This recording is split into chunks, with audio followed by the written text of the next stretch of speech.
헬스조선 상예 서비스 3일의 약속. 네, 여러분 안녕하십니까. 다음 대통령 선거는 2022년 3월에 있습니다. 꼽아보니까 17개월쯤 남았습니다. 지금 문 대통령 체제가 너무 좋다. 그래서 그 비슷한 대통령이 계속했으면 좋겠다 하는 분들도 계실 것이고, 반대로 지긋지긋하다. 누가 됐든 어서 바뀌었으면 좋겠다. 이런 분들도 계실 것입니다. 상황이 어떻게 되든 나는 중도파다.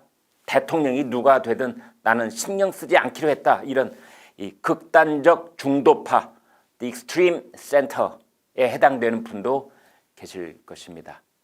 일단 표면적으로는 차기 대권주자 선호도 조사에서 이낙연 민주당 대표 그리고 이재명 경기지사가 1, 2위를 다투는 것으로 나와 있습니다.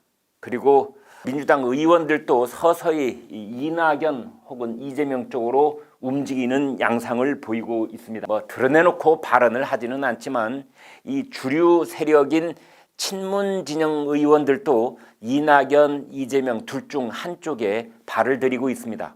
그러나 최근 저희는 민주당 내부 사정을 잘 아는 인사들을 만날 기회가 있었는데요. 그분들이 하나같이 하는 얘기는 20%를 상회하는 이낙연, 이재명 선호도 조사 내용은 김경수 경남지사가 대선 레이스에 뛰어드는 순간 허수가 될 가능성이 높다. 이렇게 말하고 있었습니다.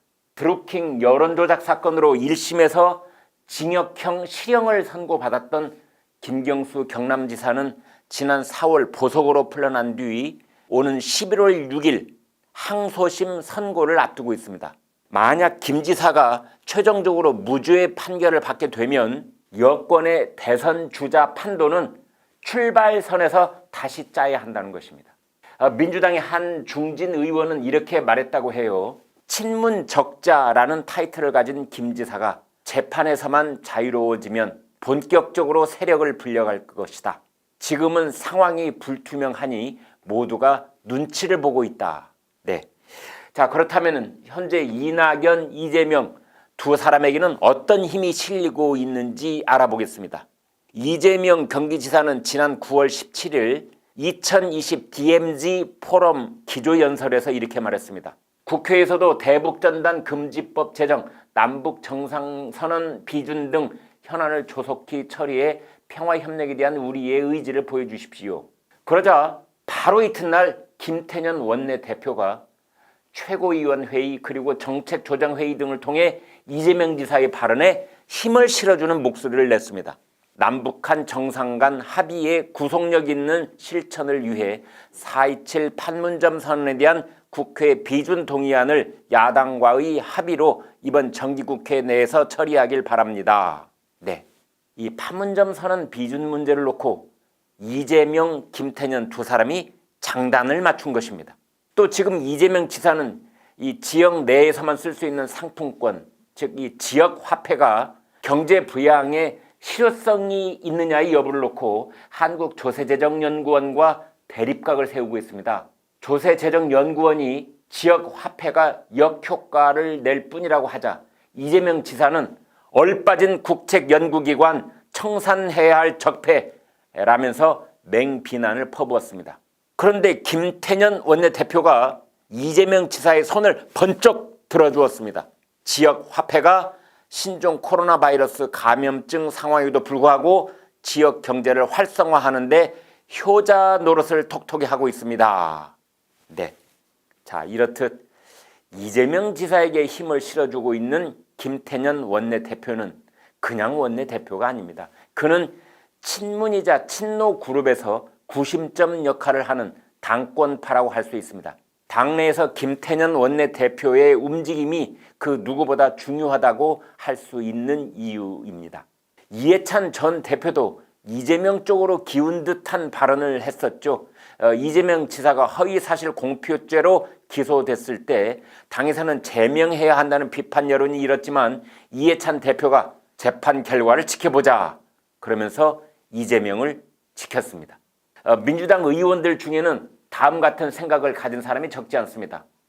민주당의 차기 대권 주자는 우리의 색깔을 좀 더 잘 보여줄 수 있는 선명성 있는 인물이 되어야 할 것입니다. 지금 민주당에는 이 지사만큼 선명한 인물이 없습니다. 물론 이낙연 대표 쪽도 가만히 있지는 않습니다. 세력 확장에 적극 나서고 있는 것이 곳곳에서 감지됩니다. 이낙연 대세론을 굳히기 위한 전략을 펴고 있는 것입니다.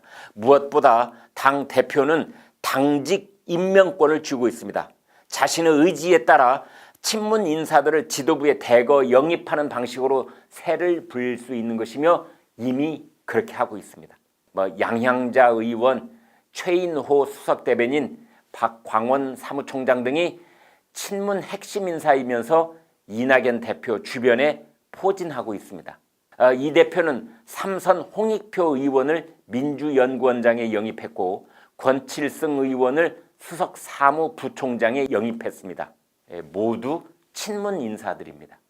그러나 다시 한번 강조하지만 이러한 이낙연, 이재명 양강 구도는 김경수 경남지사의 재등장 여부에 따라 하루아침에 와해될 수도 있습니다. 대부분 친문 세력들은 아직 관망세를 유지하고 있다는 분석이 오를 것입니다. 친문 진영에서 적통적자로 인정받고 있는 김경수 지사가 항소심 선고로 멍해를 벗게 된다면 친문 세력들은 뒤도 안 돌아보고 김 지사 쪽으로 쏠릴 것입니다. 이해찬 전 대표는 퇴임 기자회견에서 이렇게 말했습니다. 먼저 유시민 노무현재단 이사장에 대해서는 논외로 쳤습니다. 본인이 안 하겠다는 거 아니에요? 받아들여야지요. 책 쓰고 이런 쪽을 원래 더 좋아하는 사람이죠.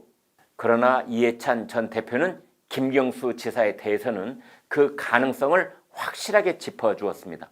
만약 살아 돌아온다면 지켜봐야 할 주자입니다. 최근 여권에서는 가장 눈에 띄는 장면이 두 곳에서 있었습니다. 첫째는 청와대 권력기관 개혁회의에서 문재인 대통령이 추미애 법무장관과 나란히 회의장에 입장하는 장면이었습니다.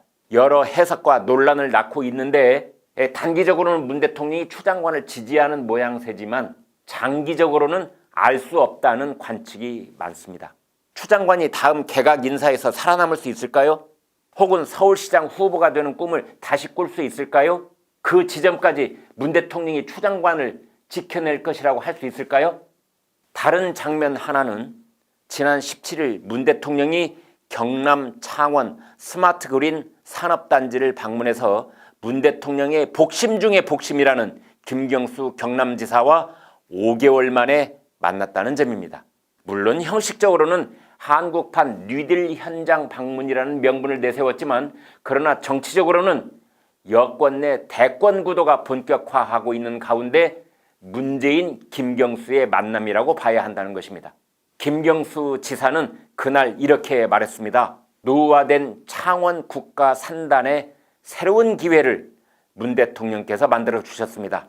대한민국 제조업의 심장이 다시 뛸 수 있도록 만들어 주신 문 대통령께 진심으로 감사합니다. 문 대통령은 김 지사 등이 관계자를 직접 언급하면서 이렇게 말했습니다.